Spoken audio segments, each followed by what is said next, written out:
Luis Mia coret 5 pemain. Ancaman pada Javier Roca. Persita dan PSIS bidik pemain Persib. Serta beberapa berita dari klub Liga 1 lainnya. Assalamualaikum warahmatullahi wabarakatuh. Hai Rio Haspot Lovers. Inilah Rio Haspot untuk edisi kali ini. Tapi seperti biasa, sebelum kita lanjut ke videonya, saya tetap mohon dukungannya untuk channel ini agar terus berkembang dan bisa memberikan berita-berita informatif yang tentunya semoga saja bermanfaat untuk kita semua. Dengan cara klik subscribe, aktifkan juga notifikasi loncengnya, like, share, dan juga komen. Dan inilah Rio Haspot selengkapnya.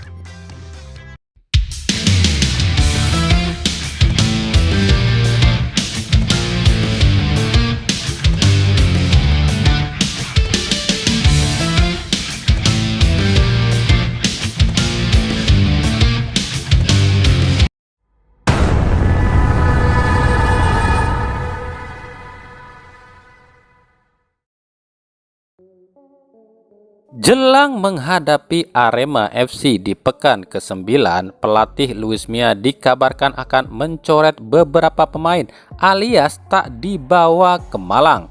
Mereka adalah Teja Paku Alam, Victor Igbonepo, Ezra Walian, Imade Wirawan, dan Ricky Kambuaya. Kelima pemain ini harus menjalani pemulihan, khususnya Kambuaya yang cedera saat pertandingan lawan Rans Nusantara FC.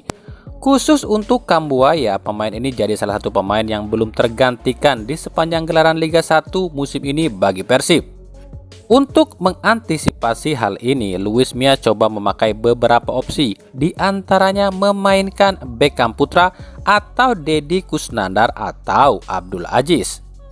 Tapi jika kita melihat posisi Ricky Kambuaya yang seorang gelandang serang, Beckham Putra lah yang paling memungkinkan. Tapi kita tentu tahu seperti apa taktik Luis Mia.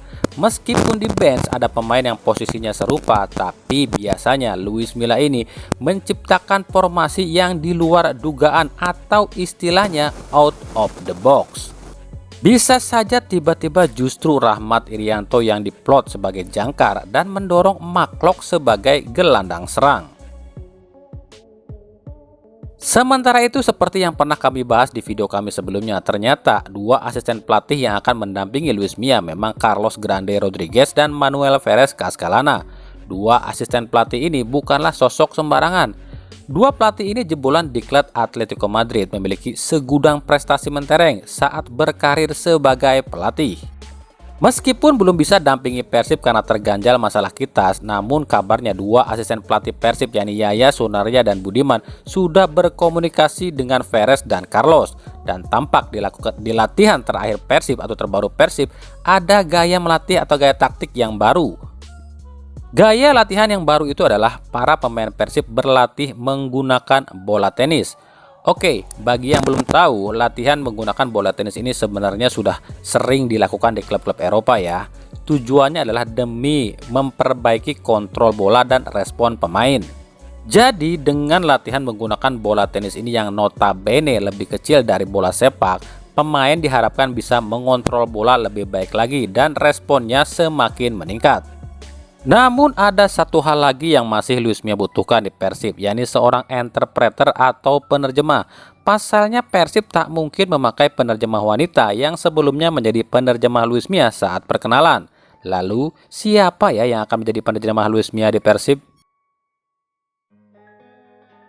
Dari Arema FC memang resmi menunjuk Javier Roca sebagai pengganti Eduardo Almeida. Namun ternyata para Aremania tidak senang dengan Roca. Tagar Roca out pun sudah bergema di akun media sosial Arema. Para Aremania sanksi dengan kualitas Roca. Menanggapi hal ini, pihak Arema pun kabarnya hanya memberikan kontrak pada Roca cuma 10 bulan saja. Itu pun dengan catatan yang sangat keras, yakni ancaman. Jika Roca dalam 3 laga Arema tuai hasil minor, maka Roca tak perlu diminta mundur lagi, tapi sudah harus mundur dengan sendirinya dari Arema. kami memberikan kontrak pada Coach Roha 10 bulan dengan klausul kontrak yang berisi ancaman. Jadi jika dalam 3 laga awal Coach Roha bersama Arema tak memuaskan, maka Coach Roha tak perlu diminta mundur atau didesak mundur, tapi harus mundur dengan sendirinya. Menurut manajer Arema Ali Rifki. Sadis cuy, cuma 3 laga loh, cukup nggak tuh waktunya? Dari PSS Sleman, jelang laga kontra Persis Solo, supporter Persis Solo dipastikan tak akan datang ke Sleman. Selain memang dilarang oleh pihak kepolisian, para pasopati pun sengaja tak datang demi menghormati supporter PSS yang meninggal dan mencegah terjadinya bentrok lagi dengan BCS. Sementara itu, para BCS sendiri mulai gerah dengan striker PSS asal Brazil Michel Chagas. Belum sebiji gol pun disarangkan oleh Chagas. Hal ini membuat BCS pun bersuara agar secepatnya PSS cari pengganti Michel Chagas. Tak tanggung-tanggung, para BCS meminta pada manajemen PSS untuk segera hubungi mantan bomber Persib Bandung yang kini masih berstatus pemain Bayangkara FC EJCL Duasel untuk direkrut oleh PSS. Kontrak King EJ sendiri akan berakhir pada 10 Desember mendatang di Bayangkara FC. Ini artinya di paruh musim kedua nanti EJ akan berstatus tanpa klub alias bebas transfer. Dan inilah yang bisa membuat PSS Sleman bisa menggaet King EJ.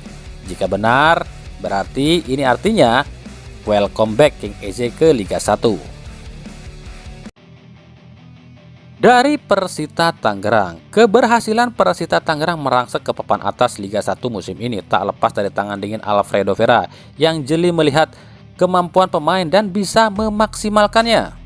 Usai melepas Oscar Karisago, salah satu striker mudanya ke Liga 2 bersama Kalteng Putra, Vera pun kabarnya membidik sejumlah pemain baru. Ada beberapa sektor yang Vera ingin lengkapi, yakni belakang, tengah, dan depan. Di lini belakang, Alfredo Vera kabarnya membuka pintu bagi bek tengah Persib Ahmad Jufrianto jika memang sudah tak terpakai di Persib. Jupe yang orang asli Tangerang ini pun masih berpeluang kembali ke Persita andai tak diperpanjang oleh Persib Bandung. Di lini tengah pun 2 nama pemain Persib kabarnya pun masuk dalam radar Alfredo Vera. Mereka adalah Dado dan Abdul Aziz. Padahal Dado dan Aziz pun kabarnya akan ditarik oleh Janur ke Persikabo. Lalu di lini depan, nama Erwin Ramdhani dan Freds Butuan pun kabarnya masuk dalam radar Alfredo Vera. Nampaknya Vera cukup puas dengan para pemain ex-Persib yang ada di Persita seperti Dika Bayangkara, Mario Jardel, dan Wildan Ramdhani. Dari PSIS Semarang, hingga saat ini PSIS belum umumkan pelatih barunya meskipun Vincenzo Anese paling santer akan diisukan kembali ke PSIS. Namun rumor yang beredar Anese justru kembali ke Indonesia bukan untuk melatih PSIS, tapi salah satu tim yang ada di Jawa Tengah. Tentu tim itu adalah Persis Solo. Namun hingga sejauh ini belum ada kejelasan di kedua tim ini, baik PSIS maupun Persis Solo, soal ketertarikan mereka kepada pelatih Vincenzo Anese ini. Di sisi lain, PSIS pun kabarnya diam-diam tengah memantau 3 pemain muda Persib yang kini dipanggil ke timnas U16, yakni Muhammad Bagus Cahya, Seva Aditya Rangga, dan M. Gaisirowi. PSIS memang terkenal suka dengan pemain muda, tapi ini justru jadi warning bagi Persib. Pasalnya 3 pemain muda ini aset berharga bagi Persib. Tapi ya gitu deh Persib, pemain muda yang ada aja seperti Arsan dan Ansori nggak kepake di Persib saat ini. Para bobotoh mewanti-wanti pada Persib jangan sampai 3 pemain ini jadi Alfreanda Dewangga Jilid 2 yang dibuang Persib justru bersinar bersama PSIS Semarang.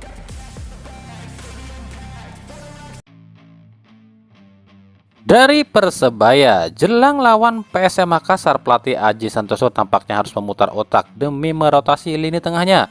Sepeninggal Igor Pidal dan Brian Aldama yang cedera, kini Persebaya pun resmi ditinggalkan Marcelino Ferdinand yang justru dipanggil ke timnas U19. Sebelumnya Lino hanya dijadwalkan akan membela timnas senior, namun ternyata pelatih Bima Sakti pun memanggil Lino ke timnas U19. Memang skuad timnas U19 butuh sosok Lino di lini tengah. Terbukti saat timnas U19 dikalahkan tim Persija U20 dalam laga uji coba terakhir. Pelatih Aji Santoso sendiri mengaku tak bingung, dirinya masih memiliki stok di lini tengah seperti M. Hidayat, Alwi Slamet hingga Andre Oktaviansyah. PSSI kembali mengistirahatkan beberapa wasitnya nih. Beberapa wasit ini dianggap lalai dalam tugasnya. Mereka adalah: yang pertama adalah Nendi Rohaindi di laga Rans versus Persija Jakarta sebagai asisten pengawas gawang yang tak memberikan masukan pada wasit utama di saat pemain Rans Arthur Bonai menyikut pemain Persija Jakarta dan dihukum hingga pekan ke-14. Yang kedua adalah Paulur Rossi di laga Rans versus Persija yang tak memberikan kartu merah pada Arthur Bonai saat menyikut pemain Persija, dihukum hingga pekan ke-15. Yang ketiga adalah Dwi Susilo di laga Persis Solo kontra Madura United yang tak memberikan kartu merah pada kedua pemain kedua kesebelasan, yakni Novan Setiasa Songko dari Madura dan Fernando Rodriguez di kubu Persis Solo saat terjadi keributan. Dwi Susilo dihukum hingga pekan ke-15. Yang keempat adalah Davidson Sansube di laga Persib versus Ran yang dianggap lalai memberikan keputusan yang seharusnya 2 gol yang dicetak oleh pemain Persib dianggap itu tak seharusnya jadi gol. Yang kelima adalah Rusli Wali di laga Persib versus Ran sebagai asisten wasit yang dianggap lalai tak memberikan offset pada pemain Persib David Da Silva sebelum DDS cetak gol ke gawang Persib.